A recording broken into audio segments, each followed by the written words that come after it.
I open my eyes, and the first thing I feel is an excruciating headache.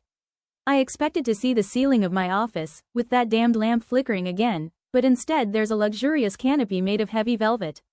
Where am I? The last thing I remember is a burning pain in my chest, endless reports on the monitor, and the darkness that engulfed me after yet another sleepless shift. Good morning, Ms. Karelyi. Is there anything you need? A quiet, trembling voice snaps me out of my trance. I see a girl. She's huddled in the corner, her hands trembling slightly. I sit up abruptly, and she flinches as if expecting a blow.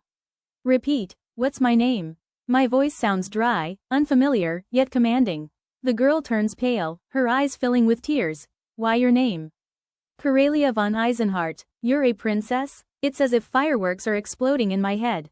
Karelyi von Eisenhart, that name. I remember it. That was the name of the main villain in that novel I read. Karelyi, a creature who beat her maids for every sidelong glance, who mentally destroyed her prince fiancé, and who blindly trusted her childhood friend, who was just waiting for an opportunity to seize the throne.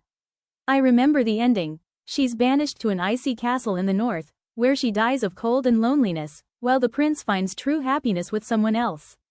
My heart skips a beat. I'm no longer an office worker. I'm a villain doomed to die.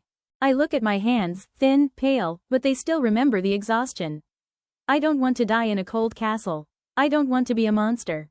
Listen. I pause, trying to soften my voice. Is there any paper here? I urgently need paper and ink. The maid freezes, her eyes wide open. She looks at me as if I'm crazy. Paper? Yes, Your Highness, on your desk. I step closer. She instinctively closes her eyes, expecting a slap. I stop and say quietly, thank you for your help. And, I'm sorry for everything I've done before. I sincerely apologize. She opens her eyes, and there's so much shock in them that I feel awkward. I sit down at the desk and pick up a pen. My hand is trembling. I begin to write. The Count's conspiracy, the prince's betrayal, the northern castle. Every line is the salvation of my future.